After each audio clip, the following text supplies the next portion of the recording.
Justice PC Ghosh తో vigilance డీజీసీబీ Anand సమావేశం ముగిసింది. కాళేశ్వరానికి సంబంధించిన విజిలెన్స్ విచారణపై వివరణ ఇచ్చారు ఆనంద్. ఇవాళ మధ్యంతర నివేదిక దాఖలు చేస్తామని జస్టిస్ ఘోష్ కి తెలిపిన సివి ఆనంద్ మరికొన్ని అంశాల గురించి ఆరా తీశారు. పీసీ ఘోష్ అదనపు సమాచారం ఇవ్వాలని జస్టిస్ పీసీ ఘోష్ ఆదేశించారు. జస్టిస్ పీసీ ఘోష్ తో విజిలెన్స్ డీజీసీబీ ఆనంద్ సమావేశం ముగిసింది. కాళేశ్వరానికి సంబంధించిన విజిలెన్స్ విచారణపై వివరణ ఇచ్చారు ఆనంద్. ఇవాళ మధ్యంతర నివేదిక దాఖలు చేస్తామని జస్టిస్ ఘోష్ కి తెలిపిన సివి ఆనంద్ మరికొన్ని అంశాల గురించి ఆరా తీశారు. పీసీ ఘోష్ అదనపు సమాచారం ఇవ్వాలని జస్టిస్ పీసీ ఘోష్ ఆదేశించారు. ఇదే అంశంపై డీటెయిల్స్ యాదగిరి అందిస్తారు. యాదగిరి, కాళేశ్వరంపై ఇవాళ మధ్యంతర నివేదికకు సంబంధించిన డీటెయిల్స్ ఎట్లా ఉన్నాయి?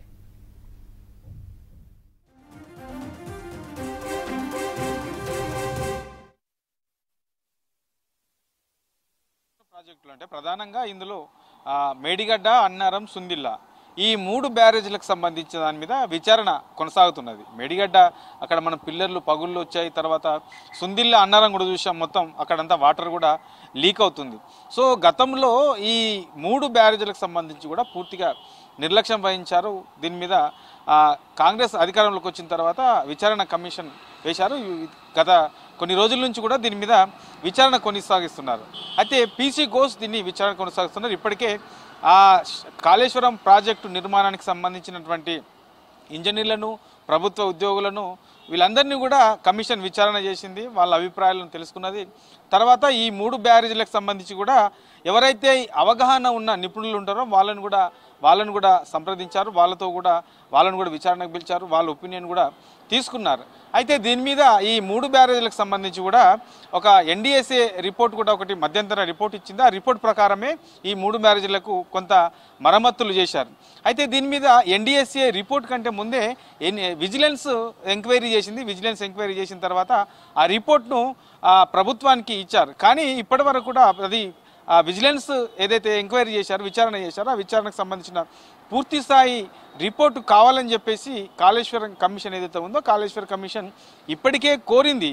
కానీ ఇప్పటి వరకు కూడా విజిలెన్స్ నుంచి పూర్తి స్థాయిలో ఆ రిపోర్ట్ రాలేదు. ఎందుకంటే ఇప్పటికే విచారణ దాదాపుగా దగ్గర పడ్డది. ఇంకా కొంత కీలకమైనటువంటి సమాచారం సేకరించడము, తర్వాత ఎన్డీఎస్ఏ కూడా ఆల్రెడీ కాళేశ్వర కమిషన్ లేఖ రాసింది. అక్కడి నుంచి కూడా పూర్తి స్థాయిలో మధ్యంతర నివేదిక కాకుండా పూర్తి స్థాయిలో నివేదిక కావాలని చెప్పేసి అటు ఎన్డీఎస్ఏని కూడా అడిగింది. తర్వాత ఇటు విజిలెన్స్ అధికారులను కూడా పూర్తి స్థాయిలో నివేదిక మీరు ఏం చేశారు, ఏంటి, మీ దగ్గర ఉన్నదేంటి, మీరు తేల్చిందేంటి, మాకు ఇప్పటి వరకు కూడా ఏదైతే ఈ కమిషన్ విచారణ కొనసాగిస్తుందో ఈ విచారణలో ఇప్పటివరకు 50కి పైగా అఫిడవిట్లు కూడా వచ్చాయి. కాబట్టి మరి వీళ్ళు చెప్పింది ఏంటి, ఎన్డీఎస్ఏ రిపోర్ట్లో ఏమున్నది, ఏమి ఇస్తున్నది, తర్వాత విజిలెన్స్ తయారు చేసినటువంటి రిపోర్ట్ ఏంటి, ఇట్లా ఓవరాల్గా వీటన్నింటిని కూడా అధ్యయనం చేసే పనిలో పడ్డది. ఆ అధ్యయనం చేసిన తర్వాత ఫైనల్గా ఈ 3 బ్యారేజీలకు సంబంధించిన దాని మీద ఈ కాళేశ్వరం కమిషన్ ఏదైతే ఉందో ఈ కమిషన్ పీసీ ఘోష్ కమిషన్ పూర్తి స్థాయిలో వీటన్నిటిని కూడా అధ్యయనం చేసిన తర్వాత ఒక రిపోర్ట్ ఇచ్చే అవకాశం ఉంటుంది. కాబట్టి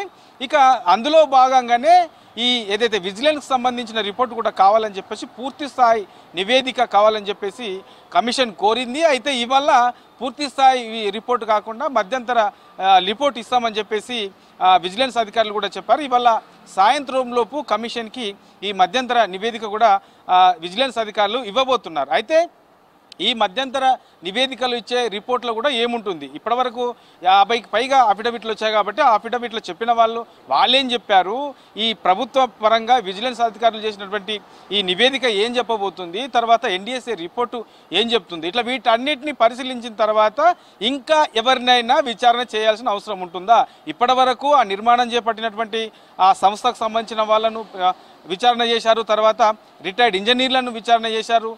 కాళేశ్వరం ప్రాజెక్టు మొదలు నుంచి మొన్న ఎండింగ్ వరకు కూడా ఎవరెవరు ఉన్నారు, ఇందులో ఏ అధికారులు ఉన్నారు, ఏ అధికారి పాత్ర ఎంత ఉన్నది, అప్పట్లో ఉన్నటువంటి ఈ ఐఏఎస్ అధికారులు ఎవరెవరు ఉన్నారో ఆ శాఖకు సంబంధించినటువంటి హెడ్ ఆఫ్ ది డిపార్ట్మెంట్గా ఎవరు చేశారు, ఇట్లా ఓవరాల్గా వీళ్ళందరినీ కూడా ఇప్పటి వరకు ఈ కమిషన్ విచారణ చేసింది. ఇక ఈ రిపోర్ట్ ఆధారంగా వీళ్ళు ఇచ్చే రిపోర్ట్ ఆధారంగా ఇంకా ఫర్దర్గా ఎవరినైనా విచారణ చేయాల్సిన అవసరం ఉంటుందా, ఒకవేళ ఉంటే ఎవరెవరు ఉండే అవకాశం ఉంటుంది, ఏ స్థాయిలో ఉండే అవకాశం ఉంటుంది, ఒకవేళ వాళ్ళని పిలవాలనుకుంటే ఎప్పుడు పిలవచ్చు, ఇట్లా పూర్తి స్థాయిలో ఈ కమిషన్ ఒక అంచనాకు వచ్చే అవకాశం ఉంటుంది. అందులో భాగంగానే పూర్తి స్థాయి నివేదిక కావాలని చెప్పేసి కమిషన్ కోరింది. అయితే ఇవాళ సాయంత్రం మధ్యంతర నివేదికను విజిలెన్స్ అధికారులు ఇవ్వబోతున్నారు. దాని తర్వాతనే ఫర్దర్గా ఎట్లా ముందుకెళ్లాలనేది కమిషన్ ముందుకెళ్లే అవకాశం ఉంటుంది.